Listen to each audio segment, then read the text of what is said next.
halkani waa BBC oo aad ka dhagaysataan muujadaha gaagaaban FM-yada magaalooyinka qaarkood iyo barta internetka ee bbcsomali.com.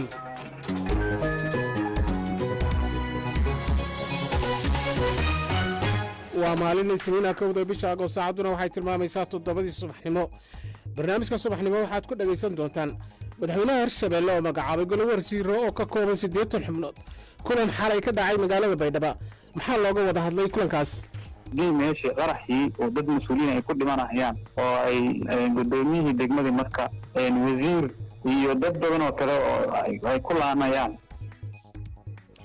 xaalad nafaqa darro oo ka dhalatay saameynta abaaraha ee ka jirta xeryaha barakaca ee Muqdisho. geyga Soomaalida oo ay ku soo kordhayaan gabdhaha barta farsamooyinka gacanta sida makaanikada iyo korontada. mid ka mid ah ganacsatayaasha ugu taajirsan dalka Ukraine iyo xaaskiisa oo lagu dilay duqeyn Ruushku sameeyeen iyo wararkii ciyaaraha.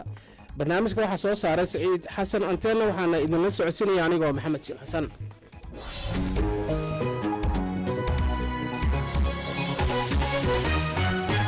marka hore warkii caalamka iyo Cabdishakuur Cabdullaahi Casowe. mahadsanid Maxamed Shiil Xasan. xogayaha guud ee qaramada midoobay Antonio Guterres ayaa sheegay inuu aad u carooday markii ugu yaraan 2 qof lagu dilay rasaas ay meesha xadka laga gudbo ku fureen ciidamada nabad ilaalinta qaramada midoobay ee ku sugan Jamhuuriyadda Dimuqraadiga ah ee Congo. falkan ayaa dhacay xilli ciidamada ay si xoog ah uga soo gudbayeen xadka dhinaca Uganda si ay u galaan Congo. dowladda ay militariga maamulaan ee wadanka Myanmar ayaa ku dhawaaqday in hogaamiyihii afgambigii militari ee dhacay sanadkii la soo dhaafay Min Aung Hlaing uu 6 bilood oo kala sii maamuli doono dalka.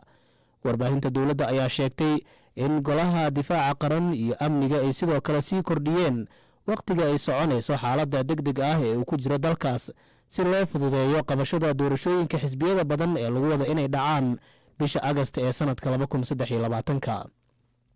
ugu dambeyntiina madaxweynaha Ukraine Volodymyr Zelensky ayaa khasaare aad u weyn ku tilmaamay dilka milkiilaha mid ka mid ah shirkadaha ugu waaweyn ee raashinka ka dhoofiya dalkaas. Oleksiy Vadatursky oo iyo xaaskiisa Raisa ayaa ku geeriyooday gantaal ay ciidamada Ruushka tuureen oo ku dhacay gurigooda oo ku yaala magaalada dhinaca koonfureed ku taala ee Mykolaiv. warkii waa naga intaas aan dib idin kugu celiyo Shiil. mahadsanid Cabdishakuur Cabdullaahi Casowe.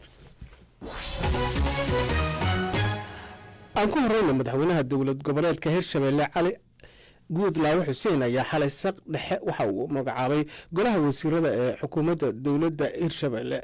madaxweynaha Hirshabelle Cali Guudlaawe ayaa magacaabay golihiisa oo ka kooban 80 xubnood oo isugu jira 27 wasiir, 27 wasiir ku-xigeen iyo 26 wasiir dowlayaal. waa markii ugu horeysay ee uu madaxweyne Cali Guudlaawe dhiso golo wasiiro tan iyo markii la doortay dhamaadkii sanadkii 2020. muddadaasi dheer waxaa shaqaynayay wasiiradii maamulkii madaxweyne Waare iyo xubno kooban oo isku shaandhayn lagu sameeyey. waa tahay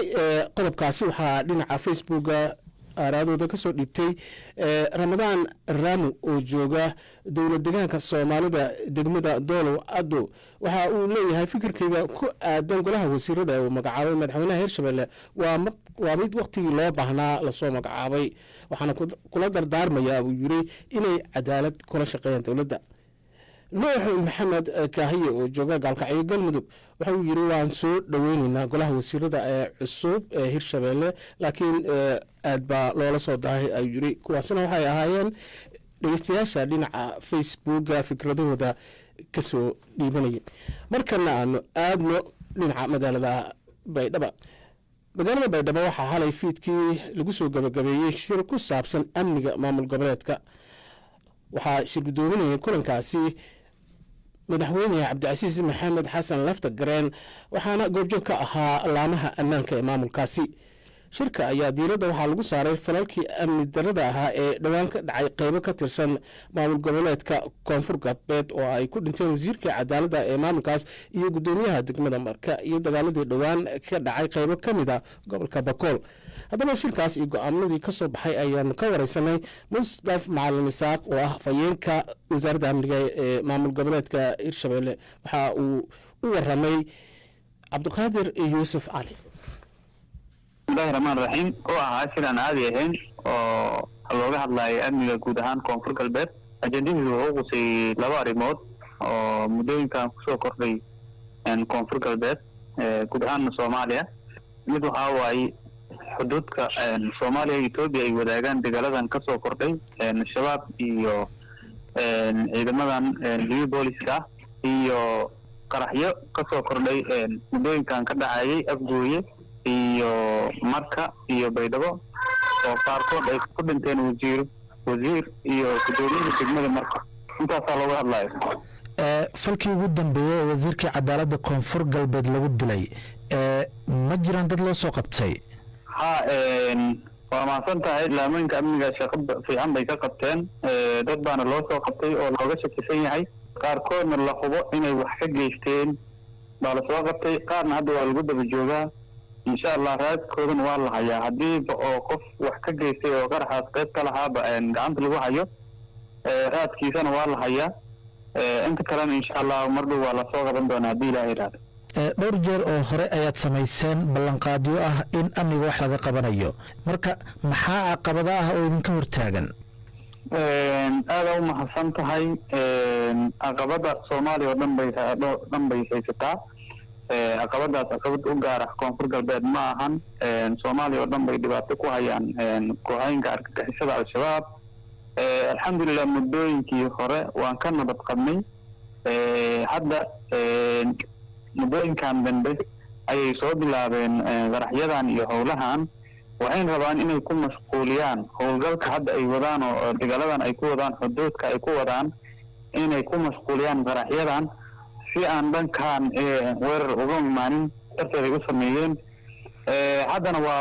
qofkii qaraxa geystay oo dhibka geystay dad ka mid ah lahayaa insha Allah qaar kalena waa la qaban doonaa dad waanu dareemi kartaa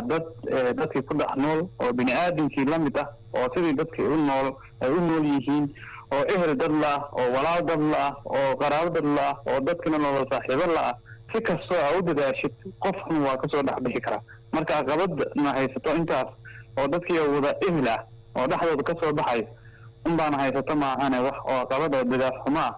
oo laamaha amniga ay ka jiifaan maahan marka shirkan haatan aad gasheen muxuu kaga duwan yahay kuwii hore wuxuu kaga duwan yahay horta xaalad ka duwan xaaladihii hore baa soo korodhay ciidankii al-shabaab iyo ciidamadii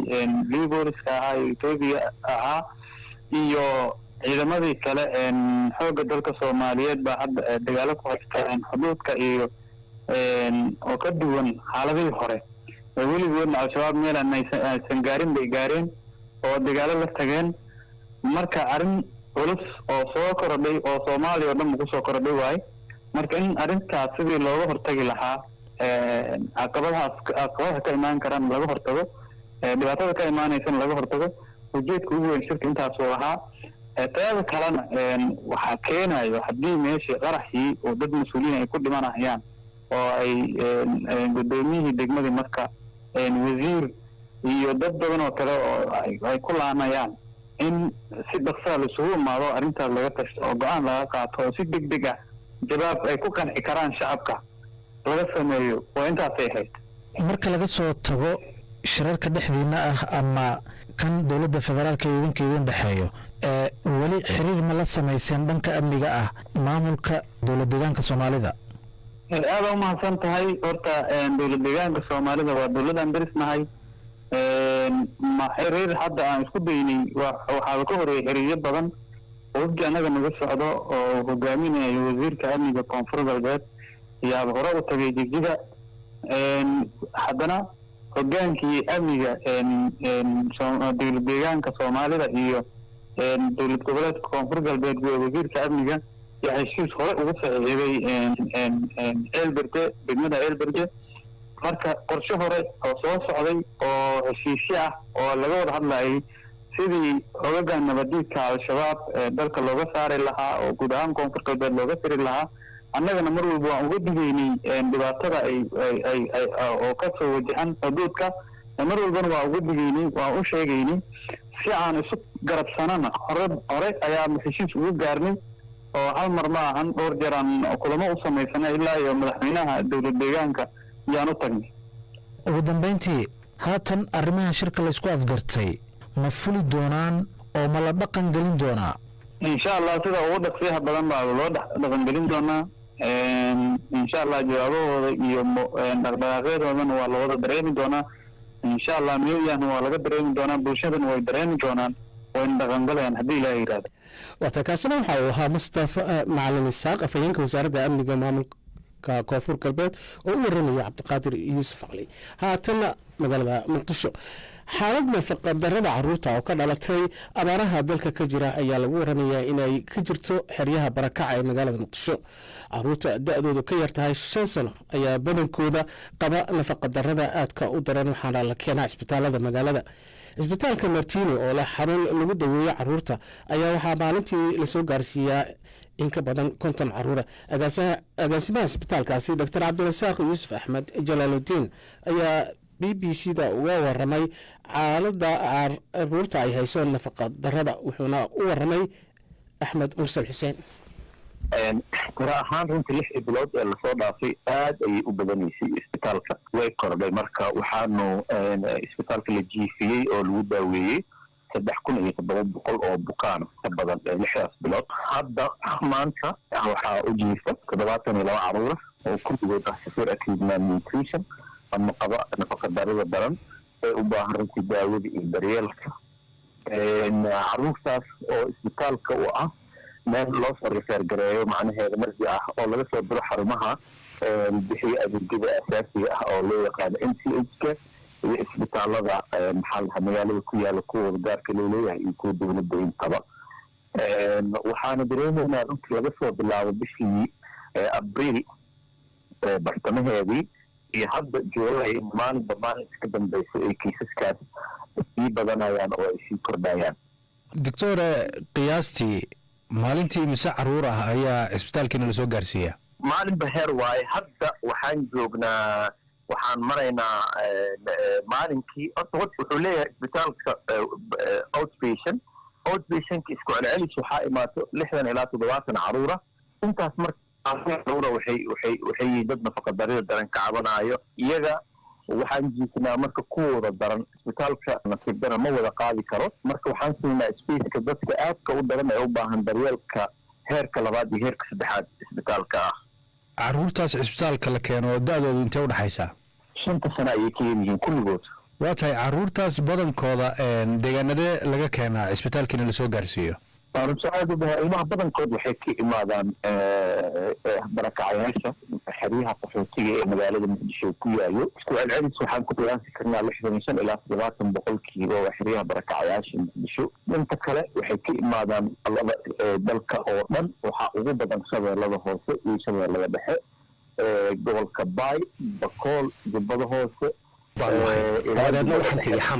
xamar baan jaamacadda ka galay, jaamacad loo oran jiray bolotechnic. jaamacaddaana waxa weeyaan inan baa nala dhigi jirtay, laakiin wixii ka dambeeyey aan macallinka ahaa oo 1981 ilaa hadda almost waxa weeyaan waa 36 sano. markaanu leerka dhigayno ama xirfadahan farsamadaba la dhigayo waxay isugu jirtaa qoraal wax la qorayo iyo farsamado gacanta laga qabanayo practicalka hablaha ku yaradkaanaya waxooga. hablo malihi xirfadu ma baahna, laakiin waxaan lahaa hablaha iyo namada goonaha kala ahaadaan. for example inantii waxa weeyaan gacantii bay ka shaqaynaysaa, xirfad bay wadaa, way dhididaysaa, way iska yar dhiganaysaa shalmada. marka inanka dhexdiisa waxoogaa dee khajiraad baa imanayso inay xishootada imanayso meeshii.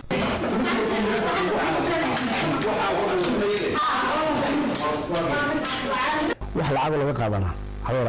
ma jirto, waa inta badan wax naga caawiya. shucayb xasan cabdulaahi waa maamulaha dugsigan, waxa uuna sharaxayaa caqabadaha dhabta ah ee gabdhaha ka hor taagan inay bartaan farsamooyinka gacanta sida korontada oo kale. dugsiga gabdhaweyn bay dhigtaan. sanadkan waxaa nagu cusub inaan hablaha u ogolaano ama ay ka qayb qaataan inay xirfadaha ay bartaan. imaka waxa ay dhigtaan solar energy-ga iyo electricity-ga dhigtaan. 17 hablood baa ku jira. hore waxaan 22 hablood oo leer dhawaystirtay. markaynu dhaqan ahaan iyo tradition marka la eegayo hablaheennii inta badan xirfadaha ma fahansana, wayna ku yar adagtay. laakiin haddii loo helo workshopyo fara badan, haddii loo helo way baran karaan dhismaha, way baran karaan leerka, way baran karaan makaaniga, way inta qaban karaan nimada hablaheenu qaban karaan. laakiin waxa muddo in fikir yar oo khaldan ku jiro bulshadeena ah habluhu ma baran karaan. daan su'aalaha soo qaatay marka hablahan leerka dhiganaya su'aalaha leeyahay waxa kamid ah ma inaan bas la fuul karaysa ma inaan xarkaha dheer leerka soo dejinaysa ma aha inaan xirfadina baranayso inay isla fuulaysa waxay u shaqeyn kartaa macallin noqon kartaa waxay noqon kartaa contractor bay noqon kartaa intii qandaraas samaysato ay cidirsan kartaa iyadoo laftirkeeda gacanta ka qaban karto lama oran karo soo laftu de wax sila la fuulayo iyo meel fuulayo ma waxa weeyaan waa source la isku xirayo markaas yaabo ay ugu shaqeyn karaan macallin ku noqon karaan marka runtii hablaha imika meesha ku hanayno hablaha runtii aad u xiiseynaya aan ona karnana waxa tusaale noqon karaan hablo fara badan oo fikir khadmad ka amsan farsamo iyadoo ay caqabadahaasi jiraan ayaa gabdho ay ka mid tahay Roodo Xuseen Aadan waxa ay u bareereen inay bartaan farsamada korontada gaar ahaanna midda laga dhaliyo cadceedda waxa aanan wax ka weydiiyey waxa ku dhaliyay inay barato farsamada iyo sida ay arrintaasi bulshada uga falcelisay horta waxa xirfad cusub xagga hablaha marka loo eego way cusub tahay kow inaan horta cusaybka ay cusub tahay ka faa'iideysto laba inaan ragga kula tartami karno waayo wax kasta waxa la yidhi waa wixii adag oo dhan ragga la saaraa marka inaan ragga kula tartami karno kow igu dhalisay inaan barto Asma Xasan Abokar iyana waxa ay ka mid tahay gabdhaha halkan maalin kasta u soo casharo tago waxa ayna dhankeeda sharaxaysaa sababta ku dhalisay inay farsamo barato waxa kamid ah ardayda wax ka baratay dugsiga farsamada gacanta Hargeysa Technical School waxay ku dhiirigeliyeen in dugsiga galo farsamada gacanta bilaabo waxa weeyaan waa technical aad baranaysid muddo kooban aad ku baranaysid naftaadana ku anfacaysid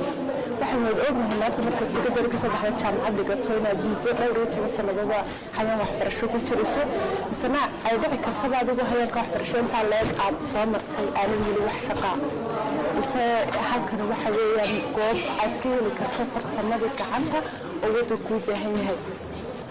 Roodo iyo Asma waxa ay doonayaan in farsamadani ay ku shaqo tagaan oo ay kula tartamaan rag badan oo shaqadan u arka inay iyaga gooni u tahay ragga fasalkan gabdhaha ay wada fadhiyaan waxa kamid ah Mustafa Maxamed Yuusuf oo aragtihan soo dhaweynaya in gabdhuhu ay farsamada bartaan waxaase uu qiraya in hawsha adag ee la xiriirta shaqadan sida in la fuulo jaraajirooyinka iyo guryaha korkooda ay yareynayso tartankaasi ay Roodo iyo Asma ku haminayaan kulay imika waxa loo arkaa opportunity-ga in yani ay u sameeyeen ardayda ay rag iyo dumar bay baran karaan sababta ugu day iyaguna ay u bartaan wala la soo dhaweynaya iyaga laftigooda way dhici kartaa maadaama suuq lagu jiro marka dumarkiina iyaguna kula shaqeynayaan walo haddana shaqadu ay yar badan tahay xaggi ragga oo loo baahan yahay hawlo yar adag marmarka qaar la qabto xagga ay kaga wanaagsanaan karno haddana laftigeeda suuq laftigeeda la soo celin karaa wataadkaasina waxa ugu dambeeyay warbixintii Xasan Cali Geelle mid ka mid ah ganacsatada ugu taajirsan Ukraine xaaskiisa ayaa dhawaan duqeyn lagu dilay taas oo ay geysteen ciidamada Ruushka ninkan ayaa lahaa shirkad dhoofisa qamadida waxaana uu qaatay dhawaan bilad geesi warbixin arrintaas ku saabsan waxa inoo haya Saciid Xasan Anteena mid ka mid ah ganacsatada ugu taajirsan Ukraine ayaa isaga iyo xaaskiisa lagu dilay duqeymo ballaaran oo Ruushka ka geystay magaalada koonfurta ku taala ee Mykolaiv Olizii Fadadoruski oo 74 jir ah iyo xaaskiisa Raisa ayaa geeriyooday kadib gantaal ku dhacay gurigooda habeen hore sida ay sheegeen saraakiisha maxalliga ah Fadadoruski ayaa lahaan jiray Nobilon oo ah shirkad dhoofisa qamadiga waxaa la guddoonsiiyey abaalmarinta geesinimada ee dalka Ukraine madaxweynaha Ukraine Volodymyr Zelensky ayaa geerida Fadadoruski ku tilmaamay khasaare weyn duqa magaalada Mykolaiv oo la yiraahdo Alexander Sonkeyich ayaa sheegay inay u badan tahay in duqeyntii u dambeysay ee magaalada ay tahay tii ugu cusleed ee Ruushku ka geysto magaaladani burbur ayaa soo gaaray hotel goob isboorti laba iskuul iyo goob lagu bixiyo adeegyada iyo sidoo kale guryo labadii la mariyay magaalada Odessa ee leh dekada ugu weyn ee dalka Ukraine dhacdana badda madow waxayna ciidanka Ruushka si isdaba joog ah u garaaceen markii duulaanka Ruushka ee dalkani uu bilowday 24 bishii February ee sanadkan 2022 hogaamiyaha gobolka Fataliy Kim ayaa sheegay in Fadadoruski uu wax qiimo weyn ku soo biiriyay horumarinta warshadaha beeraha dhismaha maraakiibta iyo dhismaha gobolka dhanka kale la taliyaha xafiiska madaxweyne Zelensky ayaa sheegay inuu rumaysan yahay in Ruushka uu si bareer ah u beegsada ganacsadaha Mikhail Podolyak ayaa inta ku daray in mid ka mid ah gantaalaha uu ku dhacay qolka jiifka ee ganacsadaha isagoo xuseentani ay cadeynayso in gantaalka la hagayay shirkadda Nipolon ayaa waxay dhistay goobo badan oo ay ka mid tahay keedinta iyo kaabayaasha kale ee dhoofinta badarka dalalka Ukraine iyo Ruushka ayaa ah dalalka sidii weyn u dhoofiyay qamadiga iyo badarka kale iyadoo uu khalkhal ku yimid dhoofinta badeecadaha ka gadaal markii uu bilowday dagaalka kaasoo sababay in qiimaha cuntada uu sare u kaco adduunka oo dhan labada dal ayaa toddobaadkii hore heshiis ay garwadeen ka tahay qaramada midoobay ku kala saxiixday dalka turkiga kaasoo u gogol xaaraya dhimista culayska cuntayarida. heshiiska ayaa ku dhowaaday inuu burburo kadib markii ruushka uu weerar ku qaaday dekadda odessa maalintii xigtay. dib u bilaabista dhoofinta badarka ee ukrain ayaa waxaa sii daahiyey hubinta amniga iyo badqabka, laakiin axaddii turkiga ayaa sheegay in markabkii ugu horreeyey ee sida qamadii la filayo inuu ka baxo odessa subaxnimada isniinta ee maanta ah.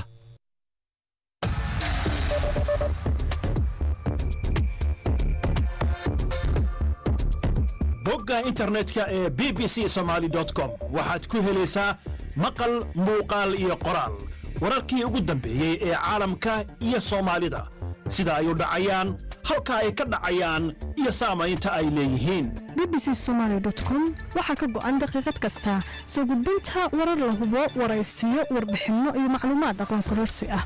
haddaba si aad u hesho adeegyadaasi si fudud abka BBC Somali ugala soo deg Google Play ama App Store-ka. bbcsomali.com waa halka ugu horeysa ee wararka laga helo. bbcsomali.com mar kasta iyo meel kasta.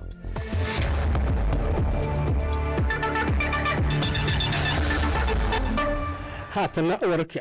ciyaaro kubadda cagta oo lagu maamusayay laguna soo dhaweynayay abaalmarin sanadla ah oo lagu talagalay halyeeyada nool ee Soomaaliyeed ee dhanka ciyaaraha ayaa lagu soo gabagabeeyay magaalada Toronto ee gobolka Ontario ee dalkaasi Canada. gabagabada ciyaaraha oo ay ka soo qayb galeen 12 kooxood oo ka kala yimid Yurub iyo Waqooyiga Ameerika ayaa abaalmarinta Somali Living Legend Award waxaa la guddoonsiiyey sanadkan Muriida Abanuur Abati oo ka tirsanaa kooxdii madbacadda qaranka iyo Cali Maxamuud Ciise Cali Guriyo isagoo hore uga tirsanaan jiray kooxdii Horseed. abaalmarinta ayaa dadka reer Canada ee Soomaalida waxay sheegeen inay ugu talagaleen dhiirigelinta ciyaartoyda hore ee qaranka iyo sidoo kale dhalinyarada maanta. dhanka kalena taageerayaasha kubadda cagta ayaa waxa ay indhaha ku hayaan ninka la yiraahdo Ronaldo iyadoo dhawaan ciyaar saaxiibtinimo oo dhex martay Manchester United iyo Rayo Vallecano ay ku soo dhamaatay 1-1 markii ciyaartaasi qaybtii koowaad ay soo dhamaatayna marka ay dhacday in ciyaartoyda Ronaldo isaga bedel lagu sameeyo. hase yeeshee dhibaatada timid ee waxa dhacay ee wuxuu ahaa in markiiba uu si toos ah garoonka uga baxay, taas oo keentay in taageerayaashu ay ka shakiyaan mustaqbalka ninkaasi oo weli leeyahay waxa uu doonayaa in uu galo suuqa kala iibsiga kooxo kalena uu ku biiro. barnaamijkeenii subaxnimo ayaanu